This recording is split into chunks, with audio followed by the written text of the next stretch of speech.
Good evening, everyone, friends, colleagues I didn't expect, and also my students. So let me still introduce myself. My name is Mengqian Lu. I'm an associate professor at TEDxHKUST. I'm also serving as a University Council member and a University Senate member. And most importantly, HKUST is my alma mater. So in 2005, becoming an undergraduate student at HKUST was a life-changing point. And I want to share my journey today, and hopefully I can provide some inspirations, especially for the young minds here.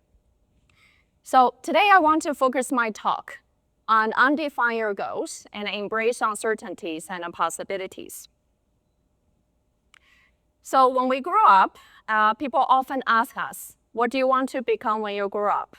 No matter what we say, engineers, scientists, lawyers, doctors, even astronauts. And you will soon be advised to set your goals, make a good plan, and work very hard towards it. But for very young and energetic minds, the three verbs, set, make, and work, all sounds very exhausting just by looking at them. It is because these three words indicate deterministic. But the exciting parts of our life is actually about randomness, serendipities, and also the surprises that redefine possibilities. And I want to take myself as an example. So although that you see me now as a professor doing research, but actually most of my childhood was spent on the tracks. So I have to train at least 6 hours every day when I was 9 years old. On the tracks, I found happiness, I found frustrations, and also I found a lot of doubts in myself. I wanted to be faster at sprints and hurdles, and I did it. I actually won a lot of medals and won many games. And even right now, I still keep records in my city. But if I have set that as my only goal when I was little, as people would advise, if you set your goals early, you can make a good plan for it. And then I will be very disappointed when my coach told me, I'm so sorry, we are selecting taller kids to advance to the province team, even though I thought I was tall enough. So somehow, as a little kid, I didn't want to be good at one thing. I want to be excellent at everything I'm responsible of. Well, I thought I was supposed to. That includes my academic subjects. So I spent a lot of time to be the top students in my city through my entire junior athletes life chapter. And I have to admit that was not easy to be excellent at both. But being the top students in my city was the ticket for me to be able to come to HKUST. I could have not foreseen that. But when I look back, I realized that that was really a life-changing point for me. So this was back in 2005. Universities in Hong Kong started to recruit students from mainland China. And through various selections, I was among the very proud students that got admitted to HKUST from mainland China at that time. So at that time, it was very funny. So my school teacher and even my parents were very uncertain about whether going to Hong Kong was a good idea. And they all, telling me, do you want to have a second thought? You already have admission to the top universities in mainland. Why not choose that? But to me, all the uncertainties and also the possibilities and even the unknowingness about university life in Hong Kong really excited me. The fact that I cannot even imagine what I would become after attending HKUST drove my adrenaline up. So I came.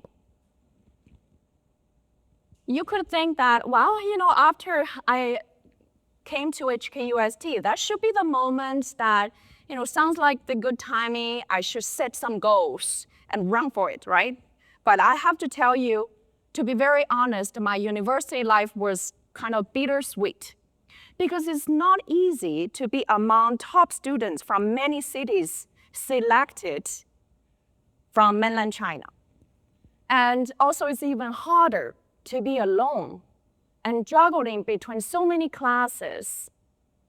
And our classmates even rotate when you sit in different classrooms.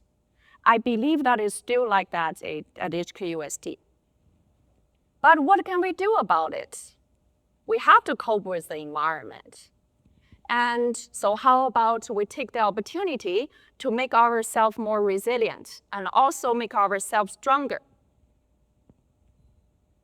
So because, when you grow up, you realize that things often get harder. And I treat it as a good news because I take it as an indicator that I'm getting better. So I remember when I'm in the primary school, they told me that, well, go to the best secondary school, your life is gonna become easier and smoother. And I worked very hard. I went to the best secondary school.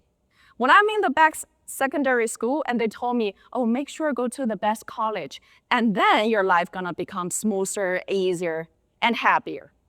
Well, partially, I think that's true because all the step forwards and upwards would help to advance you to a better position. But also we gradually realize that life gets harder and harder when you are getting better and better. So then what is the best investment and insurance that you could have in your life? Is in yourself. Gain some technical skills, even if you are not so sure that you're gonna be an engineer. Because all the courses that you have learned through your engineering training is going to shape your mind, make you a critical thinker, make you a better problem solver. And all the laboratory tests, experiments that you have to do for your chemistry, for your biology, especially, if you are students majoring in science, all those are going to make you being able to break very difficult tasks into executable steps.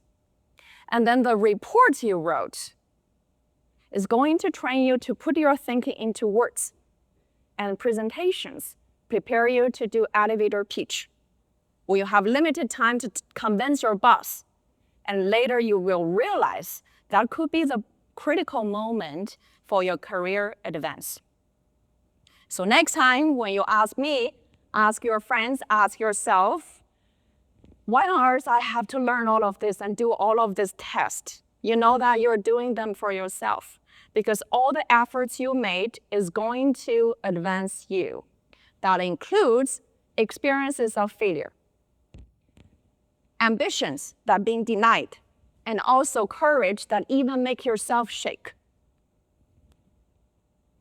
So as a female researcher and faculty, I cannot tell you the beautiful lie that the problem of gender inequality is gone. In fact, it's still there and it's becoming more subtle and becoming better disguised.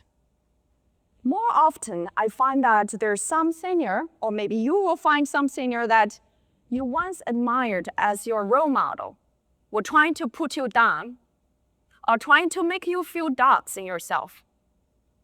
Sometimes you can recognize the intention. More often, you cannot. So when it comes to this matter, let's just simply strategize on trusting ourselves. Announce that you're gonna lead when you have a better idea to move a big initiative forward. Be brave. So now you can understand why I want to focus my talk on undefined your goal. Because the main purpose of undefined your goal is actually to unleash your potential.